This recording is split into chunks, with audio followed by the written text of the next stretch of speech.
Sri TV நேயர்களுக்கு வணக்கம். இன்று செய்திகள் சிந்தனை நிகழ்ச்சிக்கு உங்களை அன்புடன் வரவேற்கிறேன். இன்று நாம் சிந்திக்க இருக்கும் செய்திகள் எவை என்று பார்ப்போம். மாமூல் கேட்டு வியாபாரிகளை தாக்கும் ரவுடிகளை குண்டர் சட்டத்தில் கைது செய்ய வேண்டும். இந்து வியாபாரிகள் நலச்சங்கம் கோரிக்கை. உத்தராகண்டில் சட்டவிரோத மதரசா இடிப்பு, வன்முறையில் ஈடுபட்ட இஸ்லாமியர்கள். 10 ஆண்டுகளில் இந்திய பொருளாதாரத்தை பாஜக அரசு மீட்டெடுத்துள்ளது. நாடாளுமன்றத்தில் வெள்ளை அறிக்கை. பிரதமர் மோடி பிறப்பால் ஓபிசி இல்லை, ராகுல். முன்னாள் பிரதமர்கள் PV நரசிம்மராவ், சரண் சிங் மற்றும் வேளாண் விஞ்ஞானி MS சுவாமிநாதன் ஆகியோருக்கு பாரத ரத்னா விருது. இன்றைய செய்திகள் சிந்தனை நிகழ்ச்சியில் நம்முடன் இன்று சிந்திக்கிறப்பவர் திருமதி பிரியா வெங்கட் அவர்கள். நேயர்கள் சார்பாக அவரை அன்புடன் வரவேற்கிறேன். வணக்கம் திருமதி பிரியா வெங்கட். வணக்கம் பாண்டிக்குமார். ஒரு நாடு இல்லாட்டி மாநிலம் பார்த்திங்கன்னா ஒரு முக்கியமான விஷயம்னா வணிகர்கள். இந்த வணிகர்கள் தான் அதிகமாக வருவாய் கொடுக்கக்கூடியவங்க. என்ன காரணம் அப்படின்னா அவங்க நேரடியாக வரி செலுத்துறோம்னு சொல்லுவாங்க. ஒரு மாநிலத்தோட முக்கியமான விஷயம் தான் வணிகரோட பாதுகாப்புன்றது முக்கியமான விஷயம். அப்படி இருக்கும்போது இந்த திமுக அரசு வந்த பிறகு பார்த்திங்கன்னா பல்வேறு வணிகர்கள் அங்கங்கே தாக்குதல் நடப்படுது, வாடிக்கையாக விட்டு இங்கே ஒன்று அங்கொன்றதுக்கு சிலது செய்திகளாக வருது, சிலது செய்திகள் வராமே போய்கிறது. இந்த விஷயங்கள் நிறையா இருக்குது. உதாரணத்துக்கு பார்த்திங்கன்னா சமீபத்தில் கூடுவாஞ்சேரியில் அந்த ஒரு ரவுடி, ஒரு வணிகர் அந்த ரவுடியை பற்றி கம்ப்ளைண்ட் கொடுத்தார். அது சிறைக்கு சென்று மீண்டும் அந்த வணிகரை வெட்டி கொலை செய்த சம்பவம்லாம் உண்டு. ஆனால் இதுக்கு முன்னாடி வணிகர் மாநாட்டில் இதே முதல்வர் என்ன சொல்லியிருந்தாருன்னா, வணிகர்கள் பாதுகாப்பே பிரதானமானது, அதற்காக நாங்கள் எந்த லெவலுக்குனாலும் இறங்குவோம் அப்படின்னு சொல்லியிருந்தார். ஆனால் அப்படி நடந்ததாக எதுவும் தெரியவில்லை அப்படின்னு மக்கள் சொல்லிடுறாங்க. நம்மளோட சிந்தனையோட மக்களோட இது. அந்நேரத்தில் இப்போ பார்த்திங்கன்னா இதே மாதிரி ஒரு சம்பவம் தொடர்கதையாக வரக்கூடிய ஒரு சம்பவம் பார்த்திங்கன்னா திருவள்ளூர் மாவட்டத்தில் இருக்கக்கூடிய பட்டறை பகுதியில் ஒரு மளிகை கடை வச்சுருக்கார் ஆறுமுகராஜா. இவருக்கு என்ன பண்ணியிருக்காங்க, அந்த பகுதியில் இருக்கிற ரவுடி ஜெயபேன்ற ரவுடி என்ன பண்ணியிருக்காரு, தினமும் மாமூல் கேட்டு வந்துட்டுருக்கார். மாமூல் கேட்டது மட்டும் இல்லாமல் அங்கேருந்து அவர் கடையில் இருக்கக்கூடிய தண்ணி கேன் எடுத்துகிட்டு போகிறது, காசு கொடுக்குறதில்ல. இந்த மாதிரி தொடர்கதையாக இருக்குது. ஏற்கனவே கொரோனா காலத்தில் இருக்கக்கூடிய சங்கடத்தை விட்டு இன்னும் வணிகர்கள் வெளியே வர முடியல. அந்த ஒரு சிக்கலில் அவங்க மீள முடியாமல் இருக்க காலகட்டத்தில் தொடர்ந்து நெருக்கடி கொடுக்கும்போது ஒரு கட்டத்தில் அவர் எதுவுமே கொடுக்க முடியாதுன்னு சொல்லிட்டு ஆறுமுகராஜனோட ஜெயவேலையை எதிர்த்து நிற்கிறார். எதிர்த்து நிற்கணும்னா அவருக்கு ஜெயவேல் லோக்கல் ரவுடின்ற காரணத்தினால என்ன பண்ணுறாருன்னா தன்னுடைய அடியாட்களை 2 பேரை அனுப்பிச்சி விட்றாரு. இந்த 2 பேர் கொலைவெறி தாக்குதலோட அந்த ஆறுமுகராஜாவை தாக்குதல் நடத்தியிருக்காரு. இது கொடுத்து அந்த ஆறுமுகராஜா கடந்த ஞாயிற்றுக்கிழமை காவல் நிலையத்தில் புகார் கொடுக்குறார். இவ்வளோக்கும் இந்த செவ்வாய்க்கிழமை இருக்கும் நடவடிக்கை எந்த நடவடிக்கை இல்லாத போது இந்து முன்னணியை சேர்ந்த முக்கிய பிரமுகர்களை சேர்ந்து காவல்துறை முற்றுகையிட்ட பிறகு காவல்துறை அந்த 3 பேரில் ஒருத்தர் மட்டும் கைது செய்திருக்காரு. இன்னும் 2 பேர் தேடி கொண்டு சொல்லியிருக்காரு. இந்த மாதிரி ஒரு வணிகர்களை தாக்குதல் நடத்துவது ஒரு வாடிக்கையாக இருக்குது. இந்த செய்தி நீங்கள் எப்படி பார்க்குறீங்க? இது ஒரு ரவுடித்தனமான ஒரு காட்டு மிராண்டி ஆட்சிங்கிறதுக்கு இதெல்லாம் ஒரு உதாரணமான ஒரு விஷயமாக நம்ம இதை பார்க்கலாம். ரவுடிகள் ஆளக்கூடிய ஒரு ஆட்சியில் எப்படி இருக்கும் அப்படிங்கிறதுக்கு இதெல்லாம் ஒரு சிறந்த உதாரணம், ஒரு கிளாசிக் எக்ஸாம்பிள். இது நீங்கள் சொன்ன மாதிரி இந்த சம்பவம் என்பது வெறும் ஏதோ ஒரு திருவள்ளூர் பகுதியில் ஒரு இடத்துல மட்டும் நடக்கக்கூடிய சம்பவம் கிடையாது. இது பல பகுதிகளிலும் இன்றைக்கி வியாபாரிகள் இன்றைக்கி எதிர்கொள்ளக்கூடிய ஒரு விஷயமாக இது பார்க்கப்படுகிறது. இன்னும் சொல்லப்போனால் இந்த ரோட்டோர கடைகளில் இருக்கக்கூடிய வியாபாரிகள் இதில் மிகவும் சிறிய வியாபாரிகள் இதில் மிகுந்த சிரமப்படுகிறார்கள் அப்படிங்கக்கூடிய செய்திகள்லாம் அண்மையில் கூட ஏற்கனவே வந்தது. இன்னும் சொல்லப்போனால் இந்த KK நகர் பகுதியில் இருக்கக்கூடிய அந்த பிளாட்ஃபார்மில் போட்டிருக்கிற கடைக்காரர்களிடம் இதே போன்ற வசூல் வேட்டைகள் நடக்கின்றன அப்படிங்கக்கூடிய ஒரு செய்தி கூட நம்ம கொஞ்சம் நாட்களுக்கு முன்னாடி நம்ம பார்த்தோம். ஸோ இது இன்றைக்கி ஒரு மிகுந்த ஒரு தொடர்கதையாக இன்றைக்கி இருக்கிறது. ஆனால் இந்த வியாபாரிகளுக்காக குரல் கொடுப்பதற்குத்தான் இன்றைக்கி இங்கே இருக்கக்கூடிய வியாபாரிகள் சங்கம் இருக்கிறது. அதனுடைய தலைவராக இருக்கக்கூடிய விக்ரமராஜா அவர்கள் சொல்லிக்கிறாங்க. இப்போ கூட புதியதாக அலுவலகம் எல்லாம் திறந்தார்கள், பெரிய அளவில் எல்லாம் திறந்தாங்க. ஆனால் இந்த வணிகர்களுடைய பாதுகாப்பு தான், அதற்காக தான் நாங்கள் முக்கியமாக செயல்படுவோம் சொல்லக்கூடிய சங்கம் இந்த மாதிரியான ரவுடிகளினுடைய மாமூல் வேட்டையை இது வரைக்கும் ஏன் தடுக்க முன்வரவில்லை அப்படிங்கிறது நம்மளுடைய கேள்வி. ஆனால் இன்றைக்கி அதே சமயத்தில் இதுக்கு சரியான நேரத்தில் இதுக்கு இன்றைக்கி குரல் கொடுத்துருக்கிறது யார் அப்படின்னு சொல்லி பார்த்தோம்னா ஹிந்து வணிகர்கள் சங்கம் அப்படின்னு சொல்லிட்டு இன்றைக்கி ஹிந்து முன்னணியுடைய பேரியக்கத்தின் கீழே இந்த அமைப்பு இருக்கிறதுன்னு நினைக்கிறேன். இந்த வியாபாரிகள் சங்கம் அப்படின்னு சொல்லிட்டு இதனுடைய மாநில தலைவராக இருக்கக்கூடிய VP ஜெயக்குமார் அவர்கள் தான் இன்றைக்கி இந்த அறிக்கையை இன்றைக்கி வெளியிட்டிருக்கிறார்கள். இது சரியான சமயத்தில் இவர் வெளியிட்டிருக்கக்கூடிய ஒரு அறிக்கையாகத்தான் நான் இதை பார்க்கிறேன். ஏன்னா இன்றைக்கி இது ஒரு தனியான ஒரு இன்சிடெண்ட் மட்டும் கிடையாது. நீங்கள் நிறைய பார்க்கலாம். தேர்தலுக்கு முன்னாடி கூட நம்ம பார்க்கலாம். எந்தெந்த கடையில் ஒரு பியூட்டி பார்லரை கூட விட்டு வைக்காமல் இவங்க போய் அடித்தது, மாமூல் கேட்டு அடித்தது பார்க்குறோம். பிரியாணி கடையில் பிரியாணி அண்டாவையெல்லாம் தூக்கிட்டு ஓடினதை நம்ம பார்க்குறோம். அங்கே போய் காசு கொடுக்காம, ஹோட்டல்களில் போய் காசு கொடுக்காம சாப்பிட்டுட்டு அவங்க காசு கேட்டதற்காக அந்த ஹோட்டல் கடைக்காரர்களை அடித்தது இப்போ கூட நம்ம அந்த சம்பவத்தை ஒரு இடத்துல நடந்த சம்பவம், அதனுடைய வீடியோ காட்சிகள்லாம் வந்தது நம்ம பார்க்குறோம். தொடர்ந்து இது வந்து எலெக்ஷனுக்கு முன்னாடியே நாங்கள் தான் ஜெயிப்போங்கிற ஒரு மமதையில் அன்றைக்கே இவர்கள் அதை வந்து ஆரம்பித்தார்கள். ஆனால் மக்கள் அதை வந்து சரியாக கணிக்காமல் இன்றைக்கி ஜெயிக்க வச்சதனுடைய விளைவு இன்றைக்கி இதை வந்து பிரத்யட்சமாக இதை எல்லா இடங்களிலும் இதை இன்றைக்கி அனுபவிக்கக்கூடிய ஒரு சூழ்நிலை இன்றைக்கி இருக்குது. சாதாரணமாக இந்த மாதிரியான சின்ன சின்ன கடைகளில் மட்டும் கூட கிடையாது. இந்த ரவுடிசம் வந்து எப்படி வளர்ந்துருக்கு அப்படிங்கிறதுக்கு நான் சொல்ல வரேன். இன்றைக்கி இருக்கக்கூடிய காவல்துறை அதிகாரிகளிடத்தில் கூட இவர்கள் எந்த அளவுக்கு மோசமாக நடந்து கொள்கிறார்கள் நம்ம பல சம்பவங்கள் நம்ம பார்த்துருக்கோம். நம்ம செய்திகள் சிந்தனைகளே பல சம்பவங்கள் நம்ம செஞ்சுருக்கோம். போலீஸ்காரர்களை வந்து அவர்களை மதிக்காமல் பேசுவது, இன்னும் சொல்லப்போனால் அதிகாரிகளை வந்து அவர்களை ஒருமையில் பேசுவது, அதிகாரிகளிலேயே வந்து அடிப்பதற்காக போவது, இந்த மாதிரியான சம்பவங்கள் எல்லாம் நடந்தது எல்லாத்தையும் நம்ம இங்கே பார்த்தோம். இப்போ இதில் என்ன அப்படின்னு நான் சொன்னால், இந்த ஆட்சியில் வந்து அதாவது இந்த திமுக ஆட்சி அப்படின்னாலே ரவுடிசத்திற்கு பஞ்சம் இருக்காது அப்படின்னு சொல்லி எல்லாருக்குமே தமிழகத்தில் தெரிஞ்ச விஷயம்தான் அது. எப்பெல்லாம் திமுக ஆட்சி வருகிறதோ அப்போல்லாம் பார்த்தீங்கன்னா தமிழகத்தில் ஊழல் அதிகமாகும். அதே போல் நிலங்கள் வந்து இதற்காகவே ஒரு தனித்துறையே வந்து ஜெயலலிதா இருக்கும் பொழுது அவங்களுக்கு நிலையத்தை மீட்பதற்காகவே நில மோசடிகள் கூடும். அதே போல் இந்த மாதிரியான அடிதடிகளும் ரவுடிசமும் கூடும் என்பதை நாம் வந்து பிரத்யட்சமாக பார்த்து அனுபவித்து வந்தது தான் ஒரு தடவையும் இந்த திராவிட ஆட்சி எப்படி இருக்குங்கிறதுக்கு. அப்போ ஆனால் இந்த ஆட்சியில் இன்னும் ஒரு ட்விஸ்ட் என்ன அப்படின்னு சொல்லி பார்த்தீங்க அப்படின்னா, அட்லீஸ்ட் அப்போல்லாம் வந்து இதையெல்லாம் மந்திரிகள் அந்தந்த மந்திரிகள் இருப்பார்கள், மந்திரிகளுக்குடைய இதில் தான் இதெல்லாம் நடந்து கொண்டிருக்கிறது என்று. ஆனால் இப்போ மந்திரிகளுக்கே பவர் இல்லை அப்படின்னும் பேசிக்கொள்கிறார்கள். 2 IAS ஆஃபீஸர்கள் இருக்கிறார்கள், அவங்க தான் மொத்தத்தையுமே கண்ட்ரோல் பண்ணுறாங்க. அதனுடைய விளைவு தான் இந்த லெவலுக்கு இது போயிட்டு இருக்குது அப்படிங்கக்கூடிய ஒரு விஷயமும் இன்றைக்கி வெளிவந்து கொண்டிருக்கிறதை நம்மளால் பார்க்குறோம். மொத்த அரசாங்கமே இன்றைக்கி அவங்களுடைய கண்ட்ரோலில் தான் இருக்கிறது. அதனால தான் இந்த மாதிரி பல விஷயங்களை வந்து இன்றைக்கி கண்ட்ரோல் பண்ண முடியாமல் தமிழகம் நிலைமை மோசமாகி கொண்டே போய்கொண்டிருக்கிறது அப்படிங்கக்கூடிய செய்திகள் எல்லாம் இன்றைக்கி நம்மளால் பார்க்கணும். இதில் இன்னும் முக்கியமாக பார்க்கணுன்னா, இப்போ அட்லீஸ்ட் வந்து டாஸ்மாக், இந்த டாஸ்மாக்குலேயாவது அங்கங்கே வந்து முன்னாடி திமுகக்காரங்க ஏதோ அங்கங்கே கொஞ்சம் பணத்தை வாங்கி அவங்க இதை பண்ணிகிட்டு இருந்தாங்க, சாதாரண இடையில் உள்ளவர்கள் சொல்கிறேன், நிலையில் இருக்கக்கூடிய. ஆனால் இன்றைக்கி அதுக்கும் வந்து செந்தில் பாலாஜி ஒரு ஆப்பிச்சு அந்த காசும் இப்போ அமைச்சர்களுக்கு இப்போ இல்லைனா டைரெக்டாக வந்து குடும்பம் இல்லைன்னா நேரடியாக அந்தந்த அமைச்சர்களுக்கு தான் இன்றைக்கி வந்து அந்த பணம் அப்படிங்கிறது போகும்பொழுது இப்போ கீழே உள்ள மட்டங்கள் உள்ளவங்களுக்கு அவங்களுக்கான இது தேவையில்லை. ஏன்னா இந்த கட்சியினுடைய மொத்த கட்டமைப்பே அப்படி தானே. இப்போ இந்த ஊழல்ங்கிறது அப்படியே படிப்படியாக அப்படியே டெவலப் ஆகி வந்தது தானே. அதனால் கீழே உள்ளவர்களுக்கு இப்போ என்ன பண்ணுறது, அவங்களுக்கு ஒரு பழப்பேன். அதனால் இப்போ இதில் வந்து அவங்க இந்த மாதிரியான மக்களிடத்துலேருந்து காசை வந்து பிடுங்கிறதுங்கிறத ரொம்ப தெளிவாக இருக்காங்க. இன்னும் சொல்லப்போனால் இப்போ பாருங்கள், இந்த குவாரி விஷயங்கள்லாம் வரும்பொழுது கூட நம்ம அதில் பண்ணும்பொழுது அவங்க என்ன சொன்னாங்கன்னா, எலெக்ஷனுக்காக வந்து இவ்வளோ அமௌண்ட்டை வந்து நிர்ணயிச்சிருக்காங்க, இப்போ இதெல்லாம் வேறு நாங்கள் கொடுத்து தான் நாங்கள் வந்து பண்ண வேண்டியிருக்கு, அதனால் இந்த குவாரியினுடைய இந்த விலைகள் வந்து விலையேற்றம் வந்து தவிர்க்க முடியாததாகிறது, அதுவும் ஒரு காரணமாக அமைகிறது அப்படின்னு சொன்னாங்க. அது வந்து பெரிய லெவலில் இன்றைக்கி சின்ன லெவலில் இருந்து, அதாவது சாதாரண ஒரு கடை விஷயத்திலிருந்து இன்றைக்கி அது வரைக்கும் இன்றைக்கி வந்து இப்படி தான் இருக்குது. சரி, இது தான் இப்படி இருக்குது அப்படின்னு சொன்னால், இப்போ பாருங்கள், ரேஷன் கடை எடுத்துக்கலாம். ரேஷன் கடையில் ஒரு உணவுப் பொருட்கள் இப்போ ஒரு பொங்கலுக்கு பரிசு தர்றாங்க, இல்லை வேறு ஏதாவது ஒரு நிவாரணப் பொருள் இப்போ அங்கே தர்றாங்க அப்படின்னு சொன்னால் உடனே அதை விநியோகிக்கிறது கூட யார், அங்கே திமுககாரங்க தான் அங்கே விநியோகிக்கணும். இப்போ அந்த மழை நிவாரணத்துக்கு வந்து டோக்கன் எல்லாம் கொடுத்தாங்க, அதில் கூட பல குற்றச்சாட்டுகள் எழுந்தது. என்ன சொன்னாங்க, எங்களுக்கு வந்து SMS வந்துருச்சு, ஆனால் நாங்கள் போய் எங்களுக்கு வந்து அந்த பொருளே நாங்கள் வாங்கலை, ஆனால் அந்த டோக்கனை எல்லாம் என்ன பண்ணாங்க, அந்த டோக்கனை கொடுத்தது யார், திமுககாரங்க, திமுக யாரை சார்ந்தவங்களோ அவங்களுக்கு பிடிச்சவங்களுக்கு தான் கொடுத்தாங்க. இந்த குற்றச்சாட்டுகள்லாம் வந்ததா இல்லையா நம்ம பார்த்தோம். ஏன்னா அந்த டோக்கன் வழங்குவதை கூட அவங்க தான் வழங்குவோம், ஏன்னா நாங்கள் அந்த டோக்கனை வந்து யாரும் சென்ட்ரலைஸ்டாக கொடுக்கக்கூடாது அப்படின்னு சொல்லி நடந்த பிரச்சனைகளையும் நம்ம பார்க்குறோம். அதே போல் மாற்று கட்சியினர், வேறு ஏதாவது ஒரு கட்சியினர்கள் வந்து அங்கே போய் நிவாரணப் பொருட்களை கொடுக்க போனால் கூட அந்த கட்சிக்காரர்களை அடித்து விரட்டிய சம்பவங்கள் எல்லாம் நடந்தது. அதே போல் ரேஷனில் பொருட்கள் கொடுக்கறதாக இருக்கட்டும், எந்த இடத்துல என்ன கொடுக்கறதா இருந்தாலும் அதை வந்து திமுககாரர்கள் மட்டும்தான் கொடுக்க வேண்டும்.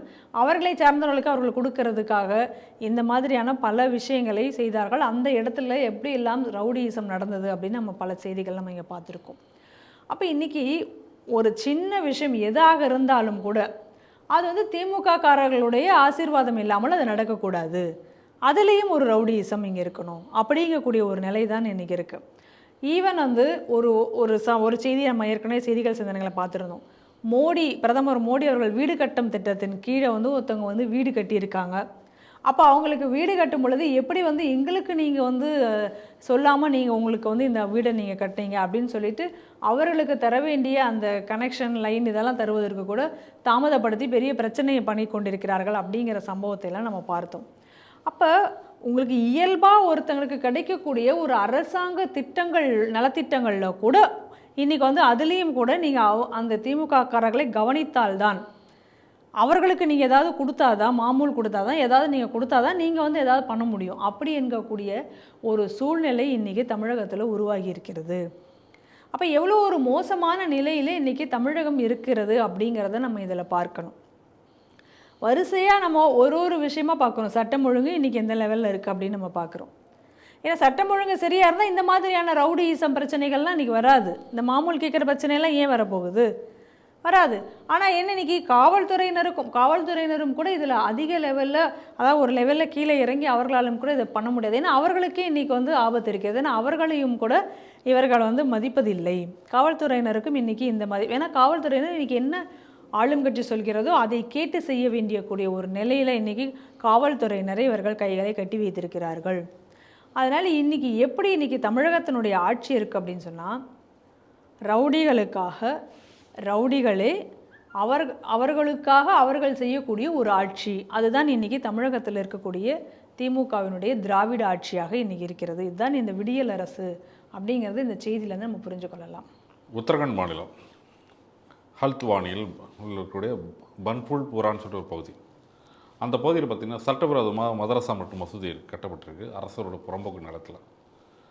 அந்த நிலத்தில் என்ன பண்ணியிருக்காங்க, நீதிமன்ற உத்தரவின் பேரில் அதை இடிப்பதற்காக வந்து அதிகாரிகள் முற்பட்டிருக்கிறார்கள். முற்படப்படும் போது என்ன பண்ணியிருக்காங்க, அவங்க வந்து ஃப்ரண்ட்டில் வந்து பெண்களை வைத்துக்கொண்டு அந்த பின்னால் வந்து கற்களை தூவி எறிந்திருக்கார்கள். அங்கே இருக்கக்கூடிய லோக்கல் முனிசிபாலிட்டி ஆட்கள், பல்வேறு அதிகாரிகள் எல்லாருமே காயப்பட்டிருக்காங்க. காயப்பட்டதுக்கு காரணமாக என்ன பண்ணியிருக்காங்கன்னா, வேறு வழி இல்லாமல் வந்து ஃபோர்ஸஸ் இறக்கி கொஞ்சம் நிலைமையை கட்டுக்குள் கொண்டு முயற்சி பண்ணியிருக்காங்க. ஆனால் அவங்க அதையும் மீறி அந்த உள்ளூர் முஸ்லீம்கள் என்ன பண்ணியிருக்காங்கன்னா, வாகனங்களுக்கு தீ வைத்தல், அது அரசு சொத்துக்களுக்கு நாசம் செய்தல், இந்த மாதிரி வேலை செய்து கிட்டத்தட்ட ஒரு போர்க்களமாக கலவர பூமியாக மாற்றிருக்காங்க. இதனால் வேறு வழி இல்லாமல் என்ன பண்ணியிருக்காங்கன்னா, அவங்க வந்து ஊரடங்கு உத்தரவு பிறப்பிக்கக்கூடிய நிலைமையில் வந்திருக்கு. அப்படியும் அந்த நிலைமை கட்டுக்குள்ளே வரணும் போது இப்போ என்ன பண்ணியிருக்காங்கன்னா, முதல்வர் வந்து ஷூட் அண்ட் ஷைட் ஆர்டர் வரைக்கும் கொடுத்துருக்காங்க. இப்படி ஒரு விஷயம் பார்த்தீங்கன்னா வந்து இது ஒரு பகுதியில் மட்டும் நடக்கல, இந்த மாதிரி ஒரே பேட்டர்னில் பல்வேறு பகுதியில் நடந்திருப்பதாக சிலருக்கு கருத்து கூறியிருக்காங்க. இந்த செய்தி நீங்கள் எப்படி பார்க்குறீங்க? இன்றைக்கி ஹல்த்வானியில் நடந்திருக்கக்கூடிய இந்த கலவரம் அப்படிங்கிறது வந்து ஏதோ உத்தராகண்ட் மாநிலத்தில் மட்டும் நடந்த ஒரு கலவரம் கிடையாது. இது போல் இதே பேட்டர்னில் தான் இன்றைக்கி நாடு முழுவதும் இவர்கள் இந்த மாதிரியான இஸ்லாமியர்கள் கலவரத்தை பண்ணி கொண்டிருக்கிறார்கள் என்பதை நம்ம பார்க்க வேண்டும். இதை நம்ம கரெக்டாக எக்ஸாக்டாக கம்பேர் பண்ணணும் அப்படின்னு சொன்னால், நம்ம வந்து ஆம்பூரில் நம்ம தமிழகத்தில் நடந்த நமக்கு எல்லாம் தெரிஞ்ச ஒரு இன்சிடெண்ட்டோடு நம்ம கம்பேர் பண்ணி பார்த்தோம்னா இன்றைக்கி எல்லாமே ஒரே போல தான் நடந்திருக்கிறது உங்களுக்கு தெரிய வரும். ஆம்பூரில் நடந்த கலவரம், ஆம்பூரில் என்ன நடந்தது, ஒரு கைதி, அந்த கைதி வந்து மருத்துவமனையில் இறந்து போகிறார். அதை ஆம்புலன்ஸில் எடுத்துகிட்டு வராங்க. அப்போ அந்த எடுத்துக்கிட்டு வரக்கூடிய அந்த சூழ்நிலையில் அன்றைக்கி அந்த ஆம்பூரில் இருக்கக்கூடிய அந்த காவல் நிலையம் முற்றுகையிடப்பட்டு அந்த காவல் நிலையத்தில் அங்கே பெரிய கலவரத்தை உருவாக்குகிறார்கள்.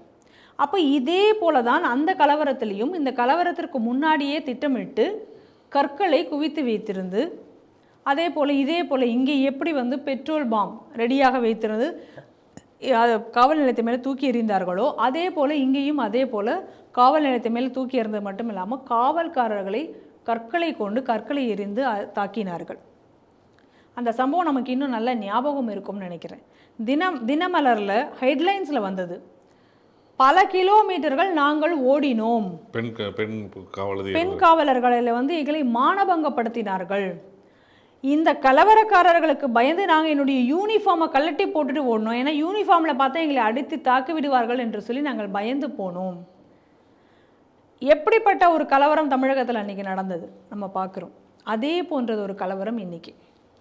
எப்படி ஒரே நேரத்தில் அவ்வளோ துலுக்கர்கள் அந்த ஒரு ஸ்டேஜில் அப்படி வந்து அந்த காவல் நிலையத்தை ஒரு நேரத்தில் முற்றுகையிட முடியும். யோசிச்சு பாருங்கள், இது ப்ரீ பிளான்ட் இல்லாமல் என்ன மாதிரி இருக்கும்? உடனே அவ்வளோ பெரிய கூட்டத்தை வந்து எப்படி நீங்கள் வந்து சேர்க்க முடியும்? ஒரு போலீஸ் காவல் நிலையத்தை ஒரு காவல்காரர்களே அவுட் நம்பர் பண்ணி நீங்கள் இவ்வளோ வர முடியும் அப்படின்னு சொன்னால் அது ஒரு திட்டமிட்ட சதியாகத்தானே இருக்க முடியும். சட்டவிரோதமாக ஒரு மதரசா, அதுவும் வந்து கோர்ட் ஆர்டரை வச்சு தான் இன்றைக்கி அவங்க இடிக்க போயிருக்காங்க. இந்த வழக்குங்கிறது ரொம்ப நீண்ட நாளாக இந்த வழக்கு நடந்து கொண்டிருக்கக்கூடிய ஒரு வழக்கம் கூட.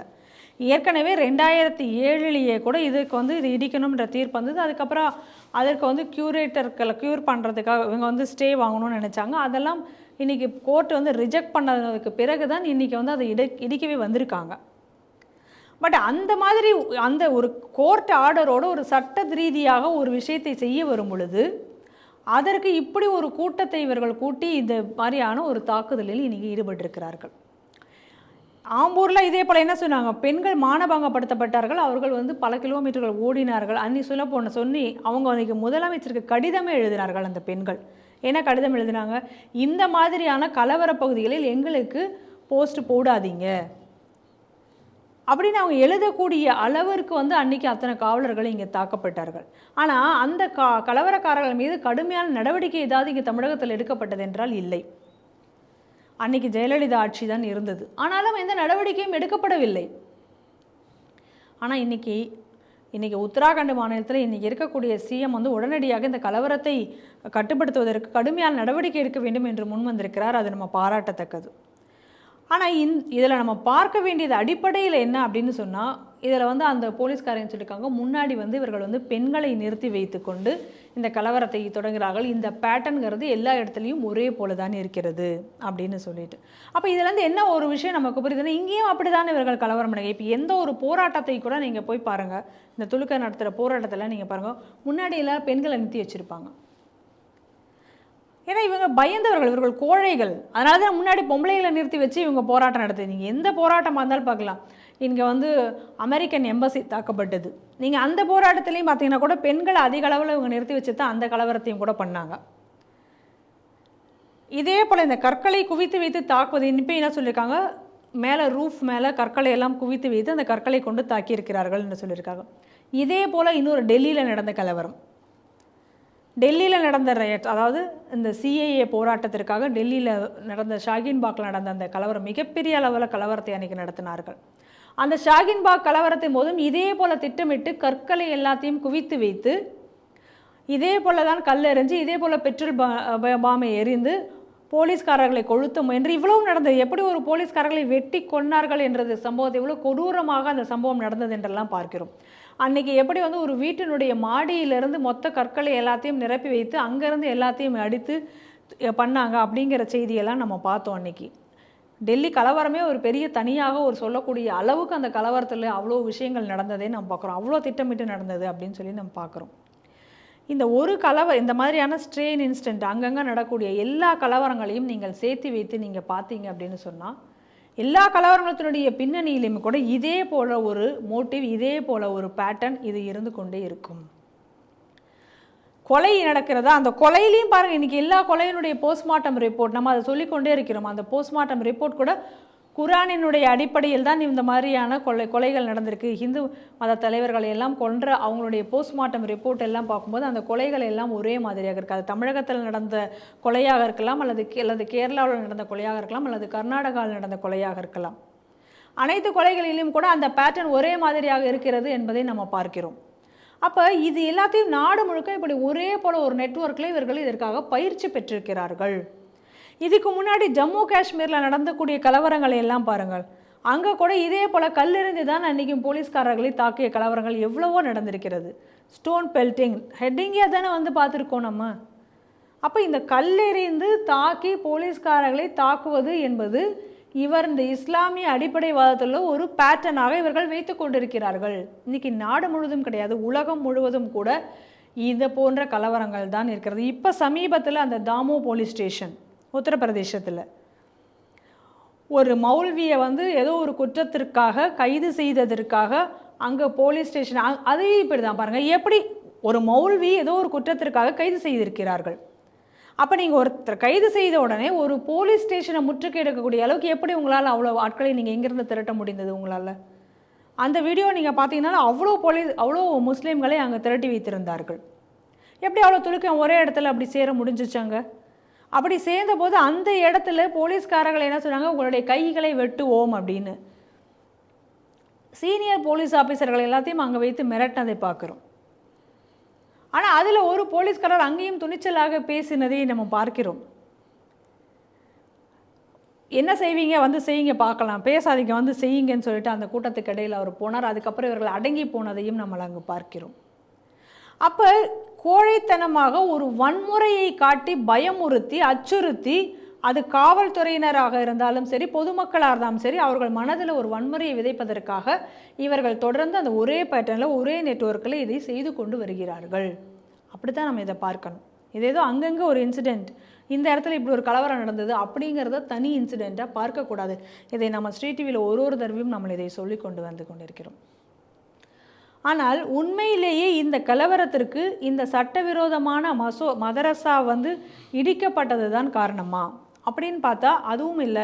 இதற்கு ஒரு மிகப்பெரிய காரணம் இருப்பதாகத்தான் நான் பார்க்கிறேன். காரணம் என்னன்னா, இப்போ தான் உத்தராகண்ட் மாநிலத்தில் இன்னைக்கு பொது சிவில் சட்டத்தை அமல்படுத்துவதற்காக பேச்சுவார்த்தை அமல்படுத்துவதற்கான சட்டம் பாஸ் பண்ணப்பட்டிருக்கிறது. அதை ஒட்டி அடுத்ததாக இந்த கலவரம் நடக்கிறது அப்படின்னு சொன்னால், டைரக்டாக நீங்கள் பொது சிவில் சட்டத்திற்காக எதிர்ப்பு தெரிவித்து இவர்கள் வந்து இந்த மாதிரி போராட்டத்தை நடத்தாமல் இதை வைத்து ஒரு கலவரத்தை நடத்தி காண்பித்திருக்கிறார்கள். இது ஒரு அச்சுறுத்தல் ஏற்படுத்துவதற்காக ஒரு முன்னோட்டமாக இதை செய்திருக்கிறார்கள் அப்படி என்று தான் இதில் வந்து நமக்கு வந்து பார்க்க தோன்றுகிறது. அடுத்ததான் நம்ம இதில் பார்க்க வேண்டிய விஷயம் என்னன்னா, இந்த மாதிரியான இல்லீகல் மதரசா இல்லை இல்லீகல் மசூதி இந்த மாதிரியான விஷயங்களை ஒரு சட்டவிரோதமாக இருக்கக்கூடியது கோர்ட்டே ஆர்டரை கொடுத்து அதை வந்து நீக்கணும், அதை எவிக்ட் பண்ணணும் அப்படின்னு சொல்லிட்டு வரும் பொழுது அதற்கு உடனடியாக கலவரத்தை செய்வது என்பது இன்றைக்கி ஏதோ புதுசாக ஹல்துவானியில் மட்டும் நடைபெறவில்லை. இதே சம்பவங்கள் தமிழகத்திலும் நடைபெற்று கொண்டிருக்கின்றன அப்படிங்கிறதை நம்ம பார்க்கணும். ஏற்கனவே தமிழகத்தில் இதே போல் பெரியகுளத்தில் ஒரு மதரசா, இந்த மதரசாவில் சட்டவிரோதமாக பல சம்பவங்கள் நடக்கிறது, அங்கே வந்து இருக்கக்கூடிய பெண்கள் துன்புறுத்தப்படுகிறார்கள் அப்படிங்கிற மாதிரி செய்தி வந்த பொழுது அதை ஆய்வு செய்வதற்காக சென்ற காவல்துறையினரை விரட்டி அடித்தார்கள்.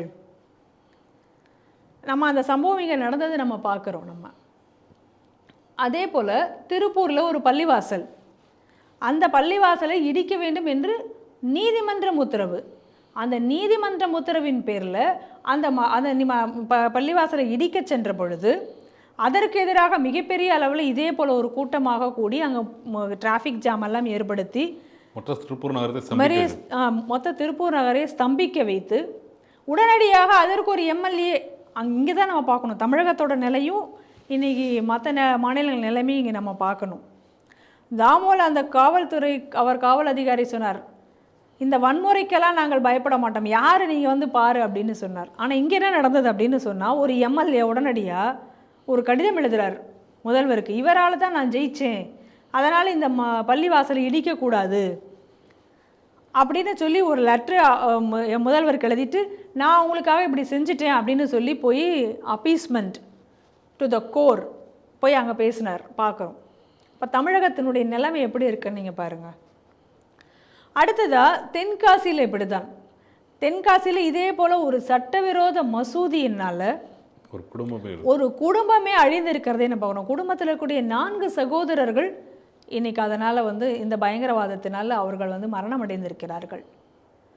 அப்போ எப்படி வந்து தொடர்ந்து வந்து ஒரு இடத்துல வந்து ஒரு இடத்தை ஆக்கிரமித்து அந்த இடத்துல வந்து நீங்கள் எந்த ஒரு அனுமதியும் பெறாமல் ஒரு பள்ளிவாசல் ஒரு மதரசாவை எதையாவது ஒன்று கட்டி வைத்து கொண்டு அதன் பிறகு அந்த வழியில் வந்து ஹிந்து ஊர்வலங்களை செல்ல அனுமதிக்காதது, அதற்கு பிறகு இது சட்டவிரோதமாக எந்த அனுமதியும் பெறாமல் இருக்கிறதே அப்படின்னு சொல்லி அதற்காக கேட்டால் அதற்காக உடனடியாக அதற்கு எதிர்ப்பு தெரிவித்து அந்த இடத்துல ஒரு கூட்டம் கூட்டி ஒரு கலவரத்தை ஏற்படுத்துவது, இல்லை அதை எதிர்த்து யார் போராடுகிறார்களோ, ஏன் சேலம் ஆடிட்டர் ரமேஷ் அவர் கொல்லப்பட்டதற்கான காரணங்களில் ஒரு காரணமாக சொல்லப்பட்டது இதே போல் அங்கே சேலத்தில் பல சட்டவிரோத மசூதிகளுக்கு எதிராக அவர் போராட்டம் நடத்தியதும் ஒரு காரணம் என்று தான் சொல்லப்பட்டது. அப்போ அவர் கொல்லப்பட்டிருக்கிறார். எத்தனை பேர் இதற்காக இன்றைக்கி உயிரை விட்டிருக்கிறார்கள்னு பாருங்கள். ஆனால் இன்னும் இந்த சட்டவிரோத மசூதிகள் தொடர்ந்து கொண்டு தான் இருக்கின்றன. அப்போ சட்டவிரோதமாக ஒரு மதரசாவோ மசூதியோ அவர்கள் கட்டி வைப்பார்கள். அப்போ ஒரு நீதிமன்றமே ஒரு தீர்ப்பு கொடுத்தாலும் கூட அந்த சட்டவிரோத மசூதியை வந்து அகற்றுவதற்கு அனுமதிக்க மாட்டார்கள். அப்போ நீதிமன்றத்திற்கே கட்டுப்படாதவர்கள் எதற்கு இவர்கள் கட்டுப்படுவார்கள்? அப்போ எந்த சட்டத்துக்குமே நாங்கள் வந்து கட்டுப்பட மாட்டோம். அதுதான் இவங்க கொடுக்கக்கூடிய ஒரு மெசேஜ். அது நாடு முழுக்க எங்கே இருந்தாலும், அது எந்த மாநிலமாக இருந்தாலும் அவங்க கொடுக்கக்கூடிய மெசேஜ் இதுதான். அதை தான் நம்ம புரிஞ்சுக்கணும். இன்றைக்கி பாருங்கள், இந்த ஹல்துவானியில் வந்து 42% துலுக்க பாப்புலேஷன். அதனால் இன்றைக்கி என்ன கொஞ்சம் அவருடைய பாப்புலேஷன் அதிகமான உடனே எப்படிப்பட்ட ஒரு வன்முறையையும் கூட எங்களால் நிகழ்த்த முடியும். அந்த இடத்துல நாங்கள் எங்களுடைய கைதான் ஓங்கி இருக்கும். நாங்கள் காவல்துறையா காவல் நிலையமா எதை எரிக்கிறதுக்கு முற்படுவோம். இன்னும் சொல்ல போனால் இதில் வந்து ஒரு காவல்துறை அதிகாரிகளை வந்து எரிப்பதற்கு முற்பட்டிருக்கிறார்கள், உயிரோடு கொளுத்துறதுக்கு முற்பட்டிருக்கிறார்கள். ஆனால் நடக்கவில்லை சம்பவம், முற்பட்டிருக்கிறார்கள். அப்போ இந்த அளவிற்கு இவர்கள் எதற்கும் தயாராகிறார்கள். ஒரு கொஞ்சம் பெரும்பான்மையானாலே இன்னும் கொஞ்சம் பெரும்பான்மையானால் எப்படி இருக்கும்னு நீங்கள் பாருங்கள். அந்த இடத்துல இந்துக்கள் வாழவே முடியாது, இந்திய சட்டம் எதுவுமே அங்கே செல்லாது. அப்போ இந்துக்கள் பெரும்பான்மையினாக இருக்கும் வரையில்தான் இந்தியாவினுடைய இந்திய சட்டமே இங்கே செல்லுபடியாகும். இல்லைன்னா அந்த சட்டத்தை எந்த சட்டத்தையும் கூட நீங்கள் அமல்படுத்த முடியாது. அதை தான் நம்ம இந்த இடத்துல நம்ம வந்து முக்கியமாக புரிந்து கொள்ள வேண்டியதான ஒரு முக்கியமான விஷயம். நீதிமன்றங்களும் கூட இப்போ சமீபத்தில் PFI பயங்கரவாத அமைப்பால் ஹிந்து அமைப்பைச் சேர்ந்த ஸ்ரீனிவாசன் கொல்லப்பட்டார். கேரளாவில் கொடூரமாக கொல்லப்பட்டார். அப்போ அந்த ஸ்ரீனிவாசன் கொலைக்காக அந்த கொலையில் சம்பந்தப்பட்டவர்களுக்கு இன்றைக்கி நீதிமன்றம் தீர்ப்பு வழங்கியிருக்கிறது. அதுக்கு ஆயுள் தண்டனை தீர்ப்பு வழங்கியிருக்கிறார்கள். அப்படி ஆயுள் தண்டனை தீர்ப்பு வழங்கி அந்த நீதிபதிக்கு கொலை மிரட்டல் விடுக்கிறார்கள். அப்போ இன்றைக்கி நீதிமன்றங்களையும் கூட இன்றைக்கி நீங்கள் வந்து அச்சுறுத்தி தான் வைத்திருக்கிறீர்கள். ஏன் இங்கேயும் கூட இந்த பிலால் மாலிக், போலீஸ் பக்குருத்தீன், இந்த அமைப்பை சேர்ந்த தமிழகத்தில் சேர்ந்தவர்களை கொலை பண்ணிய பயங்கரவாதிகளை இன்றைக்கி சிறையில் வைத்திருப்பவர்கள் மீது அவர்களும் இன்றைக்கி வந்து இங்கே நீதிபதிகளை நீதிமன்றத்திலேயே மிரட்டிய காட்சிகளை எல்லாம் நம்ம இங்கே பார்க்கிறோம். அப்போ நீங்கள் எந்த ஒரு சட்டத்தையும் யாரையும் நாங்கள் மதிக்க மாட்டோம், எதற்கும் நாங்கள் கட்டுப்பட மாட்டோம். அப்போ இன்றைக்கி ஏதோ சில இந்த மாதிரியான ஒரு சம்பவம் வரும் பொழுது அப்போ நீதிமன்றங்கள் இதற்கு வந்து பயந்து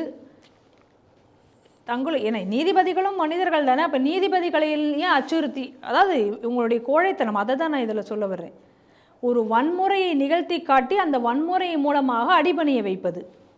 அப்போ அந்த வன்முறைக்கு பயந்து இவர்கள் வந்து எந்த சட்டத்தையும் அமல்படுத்த விட மாட்டாங்க. அப்படி இன்றைக்கி நீதிமன்றங்களையும் இன்றைக்கி வந்து இந்த மாதிரி. அப்போ அந்த நீதிமன்றங்கள்லேருந்து ஏதாவது ஒரு தீர்ப்பு அப்படி வந்தாலும் கூட இதையெல்லாம் தாண்டி நீதிமன்றங்கள் மூலமாக இந்த மாதிரி நல்ல தீர்ப்புகள் வரும்பொழுது கூட அந்த நீதிமன்ற தீர்ப்பையும் அமல்படுத்த விட மாட்டார்கள்.